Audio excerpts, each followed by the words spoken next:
Howdy design fans, and welcome back. Like I said, I want to take a few minutes and discuss these different stages of the buying cycle, of the sales funnel, and how they particularly relate to good web design that's going to ultimately appeal and engage your website visitors. Remember, your website visitors are all going to progress through these 4 different core stages of the buying cycle.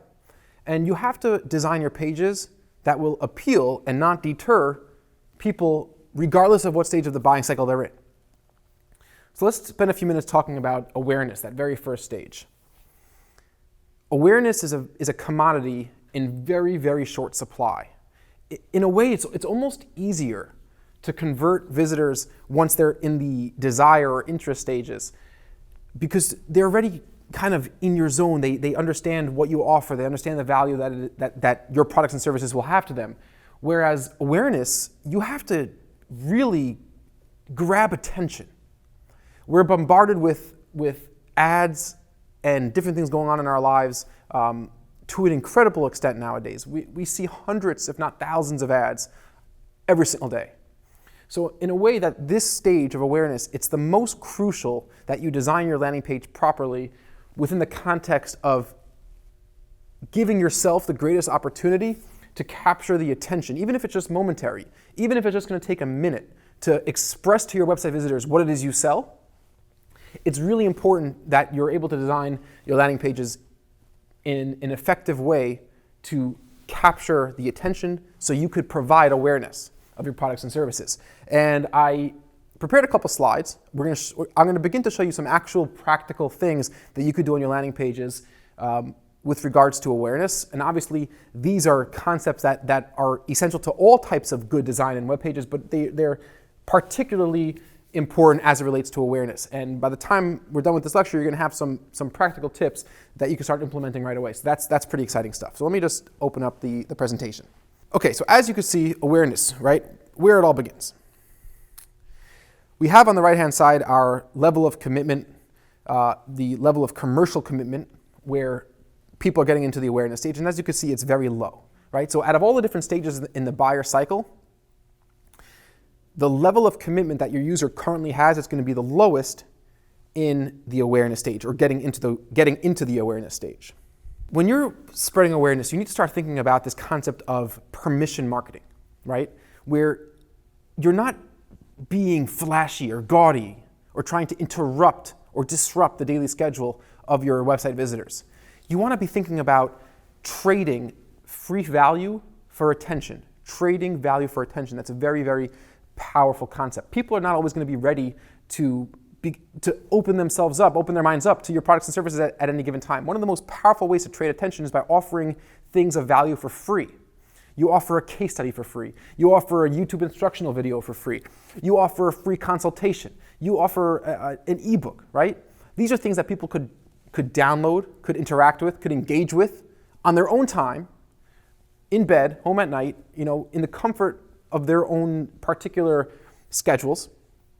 And as a result, in that interaction, you get brand awareness.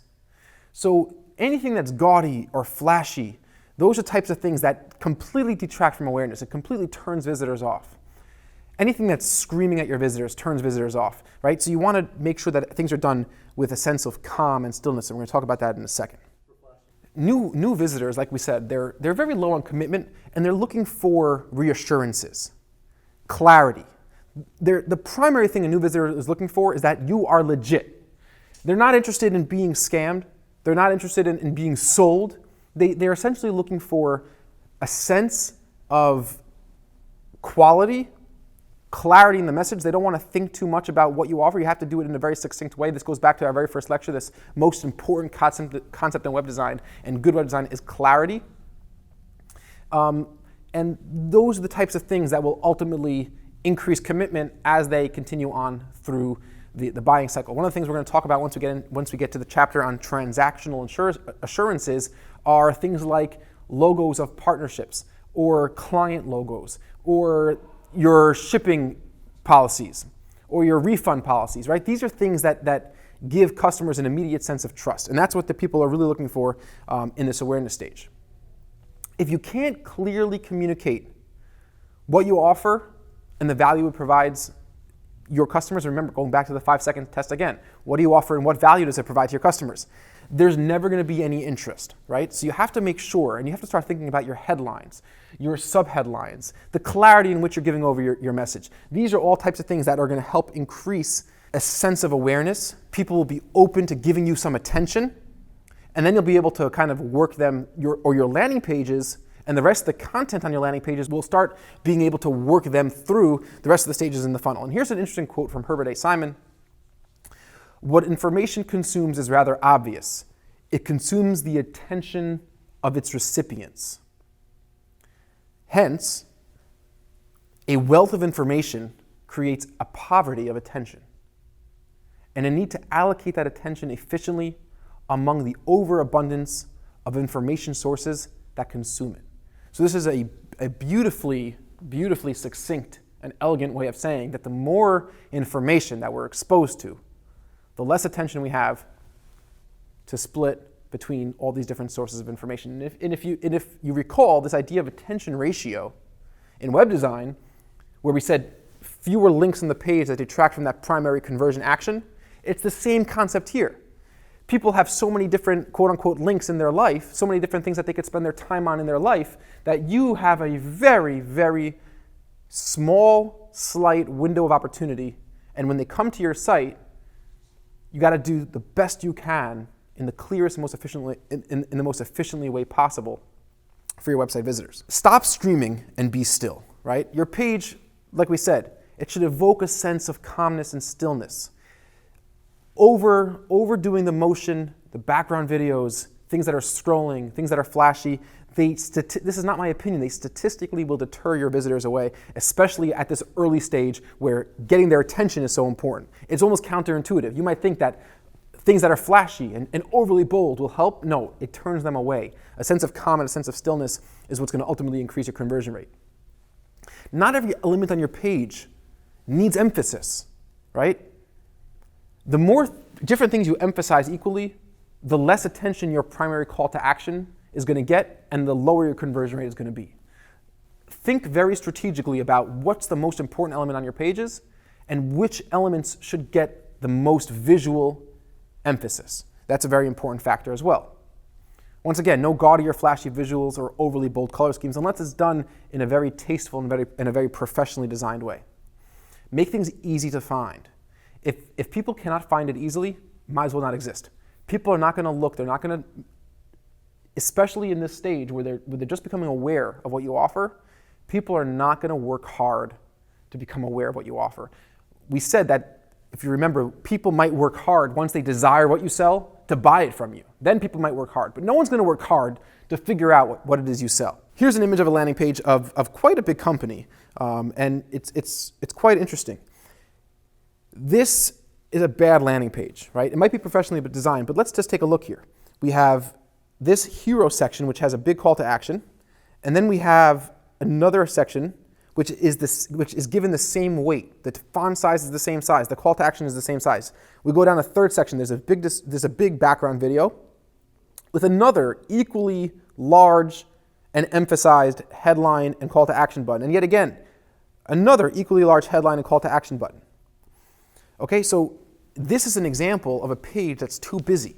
It feels chaotic. It feels like the owners of the website are like yelling at you. It's like it's a bit of a turnoff. It's just too much. If I have been sold on this company, or even if I'm in the market for this service, then this might be okay. But the problem is first-time visitors who are just becoming aware of what it is you offer, this is not okay.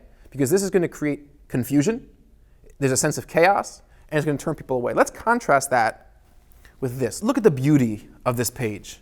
It's calm, it's still. Oftentimes people feel that a calmness in design represents an unprofessional designer or an unprofessionally put together landing page, or it looks too much like a template. Don't worry about any of that stuff. You're much better every time erring on the side of calmness and stillness than erring on the side of stuffing too much information and too much chaos into a page, like we saw in the previous example. This is a beautiful headline, a not distracting background pattern, something that looks very professional. The information is laid out with a clear sense of hierarchy, right? We've all seen pages like this. These are the types of pages that will motivate visitors to actually give their attention to the company. Your website's not a candy store, right? And your visitors aren't kids.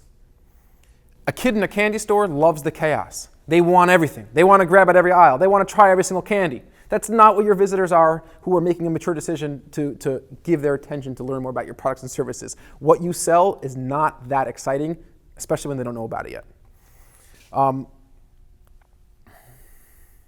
So too many things to click on. It creates unnecessary distraction. Ruthlessly edit your copy. Ruthlessly edit the options you're giving users on the landing page. Not every single sentence should end with a button. I can't tell you how frustrating it is when I see websites where there's 35 buttons that all lead to the same call to action on any given page, right? Give the user a little bit of credit that they'll click the button when they find it if they want to click the button. Any emphasis on a secondary conversion action will automatically detract attention from your primary conversion action. So each page, this is something we've said before, each page needs to have just one primary conversion goal in mind. It should have the most visual emphasis. It should be promoted in the visual hierarchy. And the secondary conversion actions should be smaller, less weighted, and they should be in support of the primary conversion action. Any supporting copy has to be relevant, has to be relatable, it has to connect with the person on a psychological, emotional level. And of course, like we just said, the primary conversion goal is your most valuable, and it should have the most prominence. One more thing, and I'll show you another cool example. We just met. Stop talking so freaking much. Blah, blah, blah. This is something which is important, and I see web designers do this all the time. They think that their readers want to read everything they have to say. It's not true, right? Generating awareness, it's about capturing attention quickly and effectively and clearly and succinctly. It's not about writing hyperbole and jargon. You like it. You think it's great. You think your readers want to read everything that you have to write about your products and services, but they don't. And as Stephen King says, when he talks about the formula for rewriting his novels, it's the original manuscript minus 10% every single time, going through 3 or 4 different rewrites. And it's hard, it's painful, right? These are things that you've written, once again, and you have to admit your baby is ugly. It's just the truth. You have to be short and sweet and clear with your text, no long paragraphs. We're going to talk about in one of the lectures in chapter 2 about how people don't read, they scan, and that's going to be an important thing to remember. Unclutter the elements of your page using white space, padding, margins. Give your elements room to breathe, and it gives readability to your content. I'm going to show you an example of what that looks like in a second. Very clear headlines and subheadlines. Every single page. People have to know where they are on the web. Don't make people think about where they are on your website. Clear headlines and subheadlines. What is this page about? Very quickly, very easily, a user should be able to know what is this page about. And a clearly defined action block, where that call to action primarily resides. Sometimes they're off to the right of the page. There might be a button embedded somewhere else. You're always going to have an action block, an area on the page where you want the eye to be drawn to. And that should be clearly defined. And we're going to talk about action blocks more in future lectures. Now take a look at this really, really great website. This is the hero section of a website called Wealthsimple. Now let's just talk about how all these different elements will help a user lend their attention to what Wealthsimple offers. It's uncluttered. Look at the design, right? It's breathing. It's calm. Nothing's busy. I don't get a sense of chaos. It's just nice and pleasant to look at. There's a clear call to action, right? Get started. There's another get started button in the upper right-hand corner. It's clear. The secondary conversion action of see how it works is supporting. They know that people who watch the video will be more likely to click the primary call to action, supporting the primary call to action. There's a clear headline, right? It does not get clearer than this. Simple, automated investing. If you can't figure out in 5 seconds what they do, then that's a problem, because that's a fantastic headline. There's supportive visuals. The visuals support the idea of investment banking in a simple and effective way, but they're not busy, they're not flashy, they're not gaudy, they're not in your face. Intuitive navigation. There's not 100 different links at the top. There's just a few basic links. And once again, if you're nervous that a simple page that looks like this is representative of a small company and unprofessional designers, think again, because this is a big, successful company. Further down on this exact same homepage, where they trying to bring users further into the buying funnel, moving from the awareness awareness into the interest and desire stages. And let's just take a look at the elements, how beautifully they're laid out over here. There's lots of white space, right? Notice all the green shading over there? That's the white space around the elements. The different blocks have room to breathe. There's sensible options to your users. These are all done in a personal way. It's time I grew out of my savings account. We're upgrading our 1-bedroom to a 2-car garage. These are talking, they're relatable. They're relatable to the person. And they're giving people different options how they want to learn more about the company, right? They're sensible, clear, but relatable options. It's fantastic. Relatable imagery, right? These images don't look like your classic stock photos. They're not overly bold or in your face or too chaotic. The images serve to give these elements more room to breathe. They create more separation between the text and the calls to action inside these other blocks. But once again, these images are subdued, and they're relatable, and they make sense. And they complement the design. They don't detract from the design. They don't confuse the user, and they don't make it difficult for the user to find what to do next, right? That's a beautiful use of imagery over here.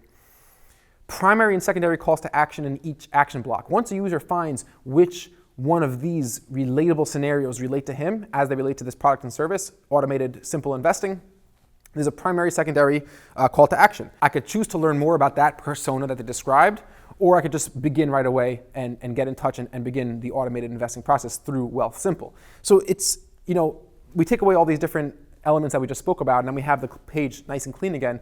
You could see the calmness and the stillness, and how when a person lands on this page, it's just pleasant to look at, and they have a much greater chance of actually giving their attention and entering into the awareness stage. So now you're armed with a number of different practical approaches to help your visitors actually give their attention so you can give them awareness. In the next lecture, we're going to talk about interest, encouraging your users to find out more about your products, to learn more about the particulars of what you offer, the value of what you offer, and some of the components in website design and landing page design that's going to help you bring users from awareness into interest and then from interest into desire.